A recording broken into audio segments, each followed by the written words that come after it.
오늘 우리에게 주시는 말씀은 사도행전 2장 1절부터 13절의 말씀입니다. 오순절이 되어서 그들은 모두 한 곳에 모여 있었다. 그때 갑자기 하늘에서 세찬 바람이 부는 듯한 소리가 나더니 그들이 앉아 있는 온 집안을 가득 채웠다. 그리고 불길이 솟아오를 때 혓바닥처럼 갈라지는 것 같은 혀들이 그들에게 나타나더니 각 사람 위에 내려앉았다.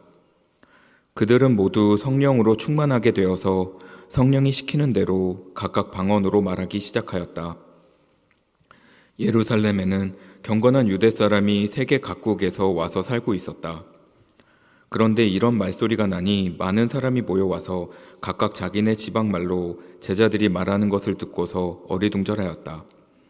그들은 놀라 신기하게 여기면서 말하였다. 보시오, 말하고 있는 이 사람들은 모두 갈릴리 사람이 아니오? 그런데 우리 모두가 저마다 태어난 지방의 말로 듣고 있으니 어찌된 일이오? 우리는 바데 사람과 메데 사람과 엘람 사람이고 메소포타미아와 유대와 갑바도기아와 본도와 아시아와 부르기아와 밤빌리아와 이집트와 구레네 근처 리비아의 여러 지역에 사는 사람이고 또 나그네로 머물고 있는 로마 사람과 유대 사람과 유대교에 개종한 사람과 크레타 사람과 아라비아 사람인데 우리는 저들이 하나님의 큰 일들을 방언으로 말하는 것을 듣고 있어. 사람들이 모두 놀라 어쩔 줄 몰라서 이게 도대체 어찌된 일이오 하면서 서로 말하였다. 그런데 더러는 조롱하면서 그들이 새 술에 취하였다 하고 말하는 사람도 있었다. 이것은 주님의 말씀입니다. 눈이 많이 왔는데 다들 건강하셨는지 모르겠습니다. 이 자리에 오셨으니까 건강하시겠지요? 그동안 눈을 보지 못했었는데 눈 보는 것은 좋은 일인데 눈이 폭설이 오면 이렇게 많은 분들이 불편해서 염려가 됩니다. 아무 준비 없이 큰 일을 당하는 것처럼 당황스러운 일은 없습니다. 당하는 일이 큰 일일수록 더욱 그렇죠. 잘 되던 사업이 갑자기 어려워지는 경우도 그렇고요. 아무 문제 없다고 생각했는데 어느 날 덜썩 큰 병이 생겼을 때도 그렇습니다. 좋은 일이 일어나도 마찬가지입니다. 생각지 않게 일이 잘 풀릴 때면 좋기는 하지만 또 겁나는 면도 없지 않습니다. 예수님이 십자가에 돌아가신 후에 제자들은 연거푸 전혀 예상도 못했고 그래서 준비하지도 못한 그런 일을 만나게 됩니다. 십자가 사건만 해도 그렇지요. 예수님은 제자들에게 그런 일이 있을 것이라고 여러 번 예고하셨지만 제자들은 그 사실을 받아들이질 않았습니다. 그런 일이 일어나기를 원치 않았기 때문에 들은 척하지 않은 것이지요. 하지만 그들의 바람과는 달리 예수님이 예고한 그 십자가 사건은 일어났고 그 일에 대해서 전혀 준비되어 있지 않던 제자들은 뿔뿔이 흩어지게 되었습니다. 그 사건에 준비되지 않았기 때문에 그 사건이 일어났을 때 그들은 어떻게 해야 할지 알 수가 없었습니다. 그들은 예수님과 마지막 만찬을 나누었던 그 집에 돌아와서 문을 안으로 걸어 잠그고 두려워 숨어 있었습니다. 두려움과 수치심과 혼란 가운데서 이틀 밤을 지샌 후에 그들은 준비되지 않은 또 다른 일을 만나게 됩니다. 동이 트기 전에 몰래 예수님의 무덤에 찾아갔던 여인들이 황급히 돌아와서 그분의 시신이 사라졌다고 말하는 겁니다. 예수님의 시신이 사라졌다면 자신들에게도 위험이 닥칠 것은 뻔히 보였습니다. 그 소식에 제자들은 두려움과 혼란 속에 더 깊이 빠졌습니다. 한동안 두려움과 혼란의 무게에 짓눌려 있던 제자들 중에 두 사람이 용기를 내어서 무덤으로 달려갑니다. 그들은 여인들이 말한 그대로라는 사실을 확인하고 돌아오지요. 도대체 누가 예수님의 시신을 훔쳐갔는지 생각해도 이해되지 않았습니다. 두려움은 대개 무지로부터 나오게 되어 있습니다. 그들은 무슨 일이 일어났는지 알 수 없었기 때문에 심히 두려워 떨었습니다. 예수님은 당신이 예루살렘에서 고난을 당하고 죽임을 당할 것이라는 사실을 예고하면서 그렇지만 사흘째 되는 날 죽은 자들 가운데서 부활할 것이라는 사실도 알려주셨습니다. 그런데 제자들은 죽으실 것에 대해서도 인정하지 않았기 때문에 부활하실 것은 더구나 생각하지 않았습니다. 그래서 부활하신 주님께서 그들에게 나타나셨을 때 그들은 혼비백산했던 겁니다. 도무지 그들의 카테고리에는 없는 사건이 예수님에게 일어났기 때문입니다.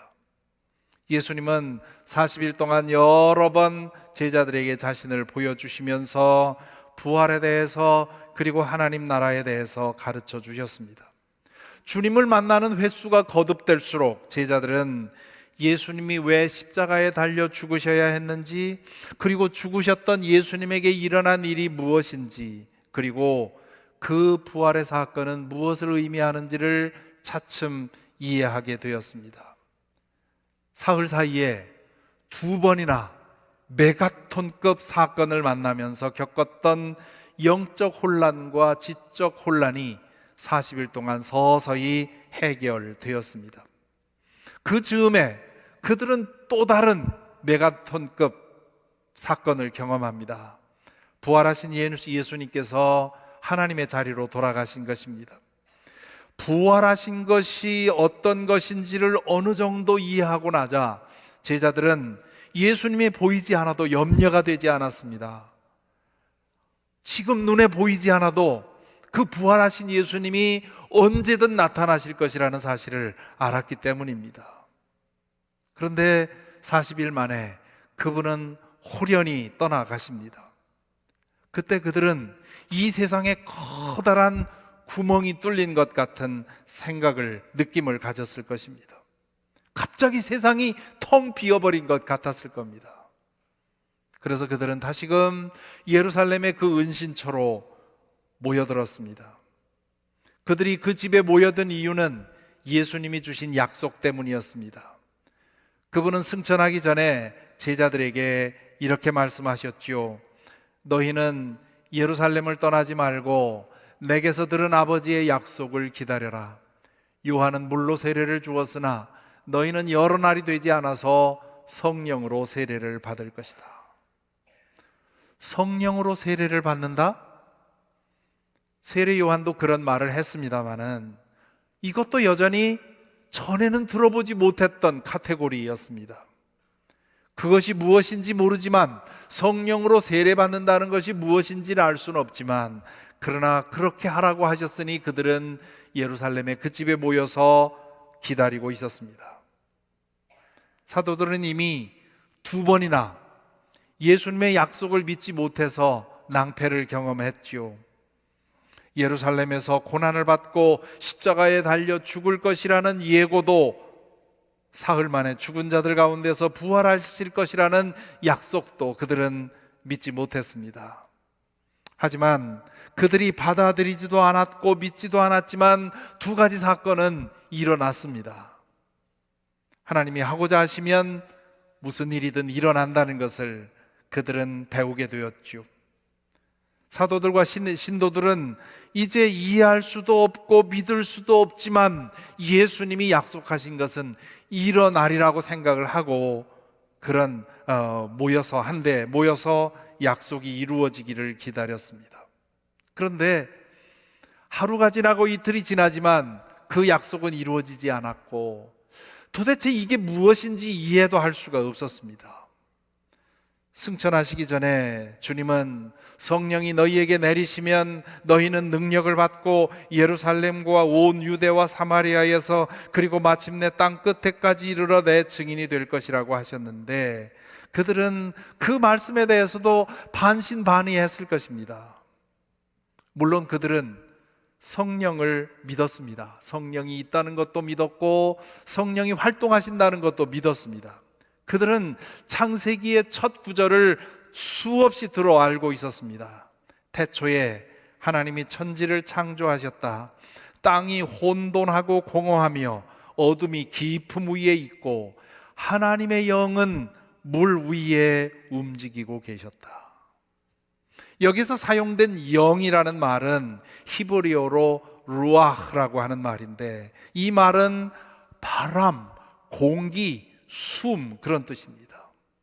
그러니까 하나님의 영이라는 말을 직역하면 하나님의 숨 혹은 하나님의 바람, 그렇게 번역할 수 있습니다. 미국에서 가장 인정받는 번역본 중에 하나인 New Revised Standard Version은 이 구절을 A wind from God swept over the face of the waters, 그렇게 번역을 했습니다. 하나님으로부터 바람이 물 위로 불어왔다, 그렇게 번역을 한 거죠. New American Bible은 A mighty wind sweeping over the waters, 그렇게 번역을 했습니다. 강력한 바람이 물 위로 불었다, 그렇게 됐죠. 직역을 해놓은 것입니다. 대부분의 다른 성경은 직역하지 않고 비유로 하나님의 영이, 그렇게 번역을 해놓았죠. 창조주 하나님은 성령을 통해서 일을 하신 것입니다. 여기 불을 끌 때 제가 바람을 훅 불어서 이 촛불을 끄는 것처럼 하나님의 그 본체는 이 온 우주보다 크시기 때문에 그분이 이 세상에서 일하시는 방법은 하나님의 숨을 통해서 하신다, 그런 얘기지요. 창조자 하나님은 온 우주와 모든 생명을 품고 계십니다. 그래서 바울 사도는 하나님이 모든 존재 위에 모든 존재를 통하여 모든 존재 안에 계시다고 말씀을 하셨죠.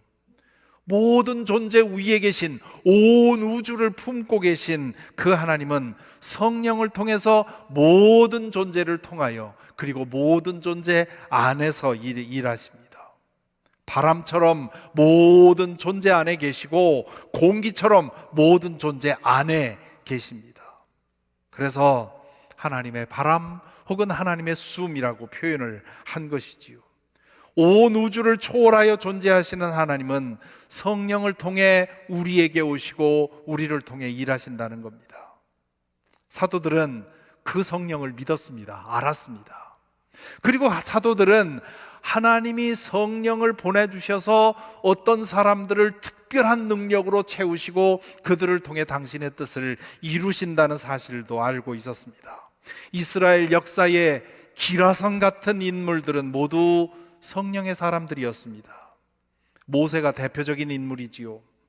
하나님은 모세에게 성령을 주셔서 이스라엘 백성을 이집트로부터 해방시키시고 율법을 전해주셔서 이스라엘 백성이 하나님의 제사장의 백성이 되게 하셨습니다. 모세의 후계자인 여호수아에게도 하나님은 하나님의 영을 부어주셔서 가나안 정착의 소명을 이루게 하셨죠. 그 후에 사무엘도 하나님의 영에 사로잡혀서 사사시대와 왕정시대의 가교 역할을 감당했습니다. 성령의 사람으로서 가장 대표적인 사람은 다윗이라고 할 수 있습니다. 그는 사무엘에게 기름 받는 순간에 하나님의 영에 사로잡히게 되지요. 다윗이 인격적으로 흠이 없었다는 말은 아닙니다. 왕위에 오르기 전에도 왕이 된 후에도 다윗은 여러 가지의 죄를 범했고 또 수많은 고난을 겪었습니다. 성령께서 인도하신다는 말은, 성령의 사람으로 산다는 말은 인격적으로 도덕적으로 완전하다는 뜻이 아니라 그분과의 인격적인 관계 속에서 넘어지고 일어나면서 살아간다는 뜻입니다. 그 관계 안에 사는 성령의 사람도 때로 넘어지고 때로 실수할 수 있는 것이지요. 그것이 성령과 악령이 다른 점입니다. 악령은 사람을 완전히 노예로 만들어버립니다. 반면에 성령은 인격적인 관계에서 우리를 인도하십니다. 늘 우리와 동행하시지만 우리가 밀어내면 잠시 물러가시고요, 또 우리가 그분을 찾으면 가까이 오십니다. 성령과의 관계가 소원해지면 죄의 유혹에 쉽게 무너지는 것이고, 그 관계가 든든해지면 웬만한 유혹 같은 것은 문제도 되지 않습니다. 다윗은 기름 받은 이후로 성령과의 인격적인 사귐과 동행 안에서 성장해 갔습니다. 그가 이스라엘 역사상 가장 위대한 지도자로 기억되고 존경받는 이유는 성령의 사람으로 살았기 때문이지요. 엘리사, 엘리야, 이사야, 예레미야, 에스겔, 다니엘 등 구약의 예언자들도 모두 성령의 사람들이었습니다. 엘리야와 엘리사는 하나님의 말씀을 전했을 뿐만 아니라 여러 가지 이적을 행하기도 했죠. 후기 예언자들은 주로 하나님의 말씀을 전하는 것으로 성령의 일을 감당했습니다. 그들은 성령의 감동으로 하나님의 음성을 듣기도 했고 환상을 보기도 했습니다. 그들은 국가적인 위기를 만나서 회개를 촉구하기도 했고 절망의 때에는 소망을 불러일으켜 주었습니다. 또한 그들은 장차 메시아가 오실 것이라는 예언도 했습니다. 말라기 예언자 이후, 즉 주전 400여 년 전부터 성령의 사람들이 더 이상 나타나질 않았습니다. 간헐적으로 성령의 음성을 들었다는 사람들은 있었지만 성령과의 지속적인 사귐 속에서 하나님의 뜻을 행하고 전하는 사람들은 더 이상 나타나지 않았습니다. 영적인 암흑기가 찾아온 것이지요. 그 암흑의 시대, 약 한 500년 정도의 그 기간 동안 많은 유대인들이 믿음을 떠났습니다. 그들에게 조상이 믿었던 그 하나님은 존재하지 않는 것이 분명했습니다. 그들은 하나님 없는 세상에서 자신의 비루한 인생을 간신히 부여잡고 사는 것으로 만족해야 했습니다. 오직 소수의 사람들이, 지극히 적은 소수의 사람들만이 하나님의 약속이 이루어지기를 기다렸습니다. 그러던 중에 요한이라는 사람이 요단강 근처 유대 광야에 나타나서 세례를 베풀면서 회개와 갱신을 촉구했습니다. 하나님의 때를 기다려왔던 사람들은 드디어 하나님께서 성령을 통해서 다시 일하기 시작하셨다고 생각하고 요한에게 몰려들었습니다. 세례 요한이 짧은 사역을 끝내고 헤롯에게 체포되자 나사렛 출신의 예수라는 사람이 갈릴리에서 활동을 시작합니다. 그분의 말씀은 율법학자들의 가르침과는 비교할 수 없이 권위가 있었고요. 그분이 행하는 이적들은 예전의 엘리야를 생각나게 했습니다. 사람들은 그분에게서 400년 이상 끊겼던 성령의 역사가 새롭게 시작되는 것을 보게 되었습니다. 사도들과 신도들은 3년 동안 예수님을 따라다니면서 그분에게서 일어나는 성령의 역사를 눈으로 직접 목격을 했습니다. 예수님은 죽음의 순간이 가까이 오자 제자들에게 당신 안에서 활동한 성령을 내가 장차 너희들에게 보내줄 거라고 약속을 하셨습니다. 그 성령은 태초에 온 우주를 창조하셨고 구약의 위대한 인물들을 사로잡아 큰 일을 이루게 하셨고 세례 요한을 은혜게 함께 했고 예수님에게 다시 일하신 그분입니다. 그 약속이 이루어질 때까지 예루살렘을 떠나지 말고 기다리라고 하셨습니다. 그래서 그들은 한 집에 모여서 그 약속이 이루어지기를 기다린 것입니다. 하지만 그들은 예수님의 말씀이 영 고지 들리지 않았을 것입니다. 그들이 아는 성령의 사람들에 비하면 자신들은 너무도 자격이 없다고 생각이 됐기 때문입니다. 모세와 여호수아, 다윗과 엘리야, 이사야와 예레미야, 세례 요한과 예수 그리스도, 이 기라성 같은 인물들에게 임하셨던 성령이 어찌 갈릴리 촌부들인 그들에게 임한다는 말입니까? 그들이 그렇게 생각한 것은 당연합니다. 하지만 그들은 두 가지 사실을 알지 못했습니다. 첫째는 과거에 나타났던 그 성령의 사람들도 모두 그전에는 평범한 사람들이었다는 사실입니다. 하나님의 부름을 받았을 때 모세는 나이 80세에 살인죄를 범하고 광야로 도망가서 양을 치고 있던 그런 냄새나고 노쇠한 노인이었습니다. 그래서 그는 하나님께서 그를 불렀을 때 16번이나 핑계를 대면서 나는 아닙니다, 나는 아닙니다 사양을 했던 것이지요. 다윗은 또 어떻습니까? 사무엘이 다윗의 집에 찾아왔을 때 그의 아버지 이새는 형들을 보여주고 다윗은 보여주지 않았습니다. 아들이 더 이상 없느냐고 했을 때 하나 있긴 한데 걔는 아니라고, 어쨌든 불러오라고 했을 때 사무엘은 그에게서 메시아 왕의 모습을 보게 된 것이지요. 예언자들도 마찬가지였습니다. 아모스는 드고아의 목자였고요, 예언자들도 모두 부름을 받기 전에는 이름 없는 그런 보통 사람이었습니다. 하나님은 특별한 사람을 불러 성령의 사람으로 만들지 않습니다. 오히려 보통 사람 혹은 인간적으로 조건이 부족한 사람들 중에 불러내어서 성령을 부어주셨습니다. 그게 하나님의 방법입니다. 인간적으로 유리한 조건은요, 하나님 앞에서는 불리한 조건이 됩니다. 그분은 언제나 가장 약하고 비천한 자리에 눈길을 두시고 그런 사람들을 택해서 당신의 뜻을 이루시는 분입니다.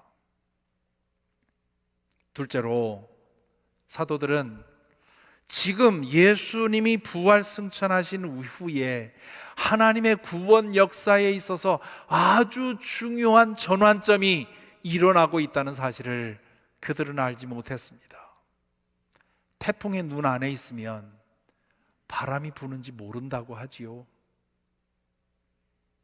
그들은 하나님의 구원 역사의 흐름에 있어서 중요한 전환점에 있었는데 그 전환점에 서 있었기 때문에 그들은 지금 무슨 일이 일어나고 있는지 몰랐던 겁니다. 오늘 우리는 그 사건을 이제 되돌아보기 때문에 이 오순절이 하나님의 구원의 역사에 있어서 엄청난 전환점이라고 하는 사실을 알게 됐지요.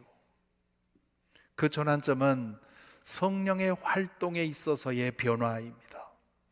예수 그리스도 이전에 하나님은 일부의 사람들을 성령의 사람으로 부르셔서 당신의 일을 이루어 오셨습니다. 예수 그리스도 이후로는 하나님은 믿는 사람 모두에게 성령을 부으셔서 당신의 일을 하기 시작하신 것입니다. 그 전환점이 오순절 사건입니다. 오순절은 유대인들이 지키던 절기로서 모세가 시내산에서 율법을 받은 것을 기념하고 그리고 봄 추수를 감사하는 축제였습니다. 6월절이 지난 후 50일이 되는 날 그들은 이 오순절을 지켰습니다. 이날 은신처에 모여있던 120여 신도들에게 놀라운 일이 일어납니다. 오늘 본문에 나와 있는 표현은 글자 그대로 받아들이면 안 됩니다. 승천 이야기를 글자 그대로 받아들이면 안 된다고 말씀드린 것처럼 오늘 이 사건도 마찬가지입니다. 그들 가운데 일어난 초월적인 사건을 인간의 언어로 표현한 것이기 때문입니다. 그래서 누가는 다음과 같은 표현을 자주 쓰지요. 하늘에서 세찬 바람 부는 듯한 소리가 나더니, 세찬 바람 부는 소리가 난 것이 아니라 뭔가 일어났는데 그것을 우리의 경험으로 표현하면 이렇게 표현할 수 있다는 겁니다. 또 불길이 솟아오를 때 혓바닥처럼 갈라지는 것 같은 혀들이 그들에게 나타났는데, 불의 혀가 그들에게 나타났다는 뜻이 아니라 뭔가를 보기는 봤는데 뭔지 모르니까 그런 것 같은, 이렇게 표현한 것이지요.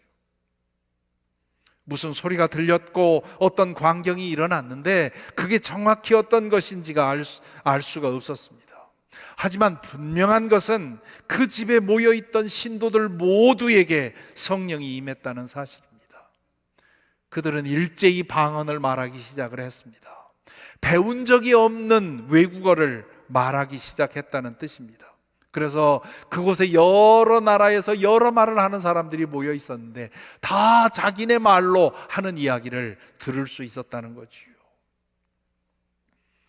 이 일이 있은 후에 하나님은 믿는 사람들은 누구에게나 성령을 부어 주셨습니다.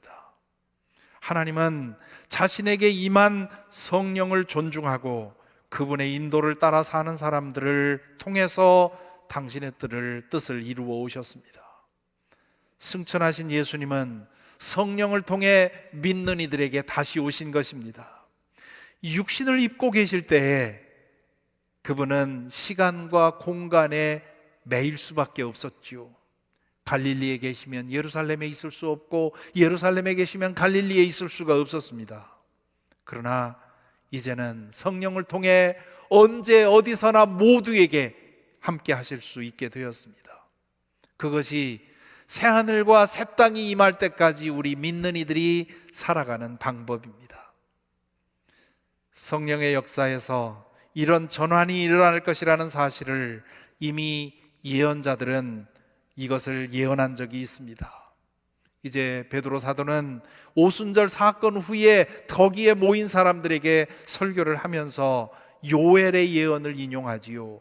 마지막 날에 나는 내 영을 모든 사람에게 부어주겠다. 세례 요한도 이 예언을 알고 있었기에 예수님에게 대해서 말하면서 그는 너희에게 성령과 불로 세례를 주실 것이다 라고 했습니다. 저와 여러분, 우리는 오순절과 새하늘과 새 땅 사이에 살고 있습니다. 이 점에서 우리는 사도들과 같은 시대를 살고 있는 셈입니다. 부활 승천하신 예수님은 성령을 통해 믿는 이들에게 다가오십니다. 믿는 이들에게는 아무 차별 없이 성령께서 임하셔서 우리를 성령의 사람으로 살아가게 하십니다. 사랑하는 성도 여러분, 지금 여러분은 예수 그리스도를 주님으로 영접하고 그분과의 사귐 속에 살아가고 계십니다. 그렇다면 여러분 안에 성령께서 일하고 계심을 믿으셔야 합니다. 믿습니까? 매일 그분께 주권을 맡기고 그분의 인도하심을 따라 살아가는 것이 오늘 오순절과 재림의 시기 사이에 살고 있는 우리 그리스도인의 삶의 방법입니다. 예수님은 믿는데 성령에 대해서는 마음을 열지 못하는 이들이 있습니다. 성령이 어떤 분인지 알지 못하기 때문에 그런 이들도 계시고, 또 소위 성령 받았다는 사람들이 그동안 보여준 불미스러운 이 모습 때문에 그런 사람들처럼 되고 싶지 않아서 마음을 닫은 이들도 있습니다. 그런 분들은 창조자인 하나님과 구원자인 예수님은 믿고 싶지만 성령은 아니라고 생각하는 사람들이 있죠. 그러나 그것은 예수님이 이전의 시대로 가자는 뜻입니다. 성령을 부정하는 것은 예수님께서 십자가의 죽음과 부활과 승천을 통해 이루신 일들을 부정하는 일입니다. 우리가 믿는 하나님은 삼위일체 하나님이십니다. 창조주 하나님을 제대로 믿는다면 예수님도 믿고 성령님도 믿어야 합니다. 예수님을 제대로 믿는다면 창조주 하나님도 믿고 성령도 믿게 되어 있습니다. 성령의 감동, 감화하심을 입받을 때 예수님에 대해서도 하나님에 대해서도 제대로 알 수 있고 또 그분의 뜻을 따라 살아갈 수 있습니다. 혹시 여러분 중에도 나는 성령의 사람이 될 자격이 없다고 생각하는 분들이 계실지 모르겠습니다. 정말 그렇게 생각하는 분이 있다면 하나님께서 성령을 통해 오늘 말씀하고 싶으실 것입니다.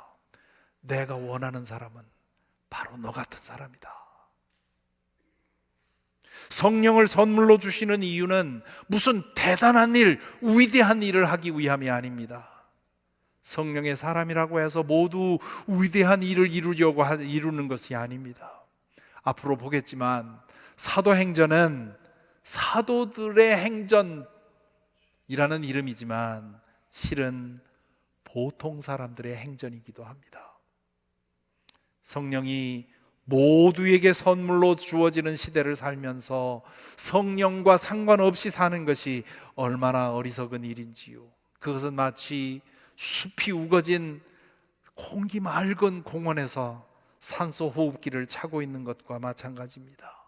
물론 폐기능이 좋지 않아서 그러고 있다는 것은 그런다면 당연한 일이지만 건강한 사람이 그러고 있으면 얼마나 우스꽝스러운 일입니까? 지금 우리는 하나님의 영으로 가득한 세상에 살고 있습니다. 그렇기 때문에 우리는 매일 성령으로 충만해지기를, 매일 성령으로 이끌림 받기를 소망하고 나의 주권을 내어드리고 그분을 따라 살아가야 되는 것이지요.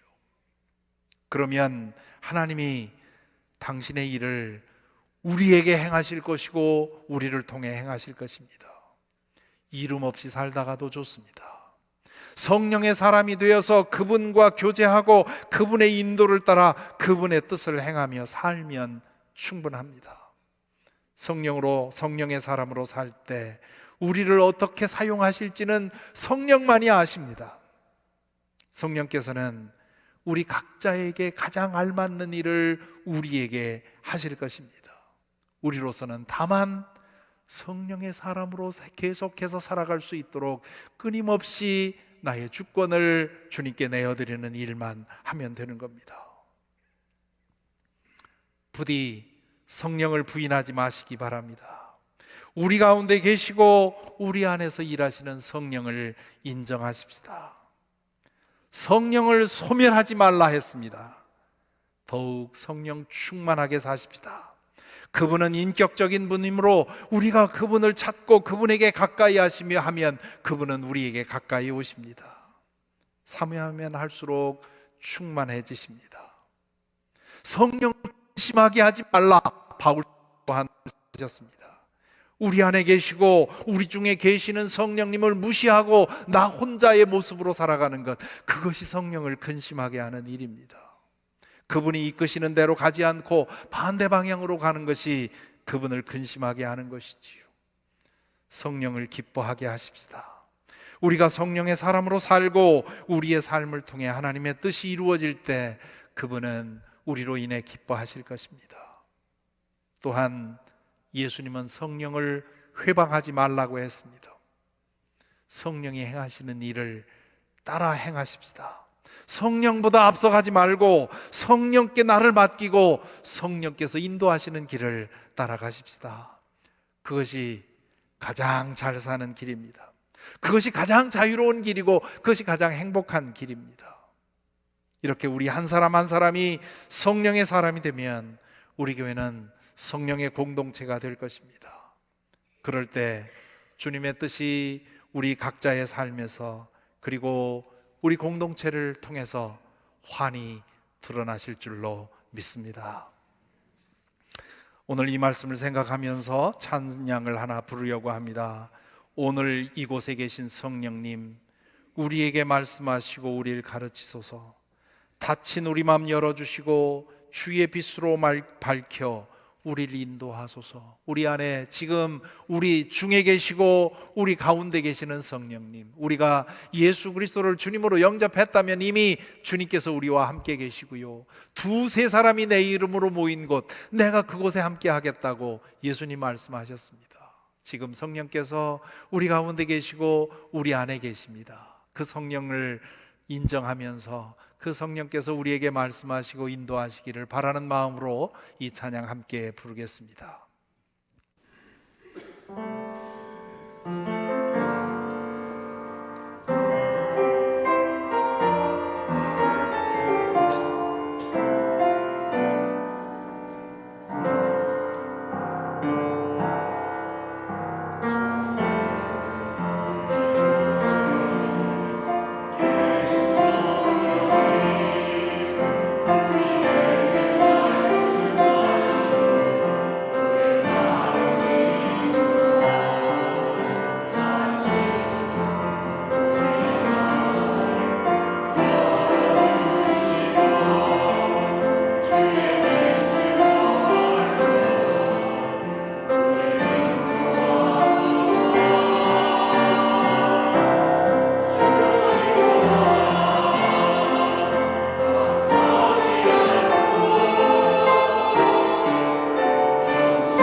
이제 시작된 2024년도 우리의 매일의 삶이 이 찬양처럼 되었으면 좋겠습니다. 내 안에 계신 성령님, 매일 아침 그 성령님의 임재를 인정하고 그분께 나의 주권을 내어드리고, 하루 살아가면서도 가끔 자주 멈추어 그 성령님의 인도하심을 인정하고 그 성령님께서 나를 통해서 일하시기를 소망하며 성령님의 예민해져서 살아가는 그런 삶이 되기를 소망합니다. 그 삶을 소망하면서 이 시간 다시 한 번 더 이 찬송 부르겠습니다.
이제 눈을 감고 오늘 말씀을 묵상하며 기도하십시다.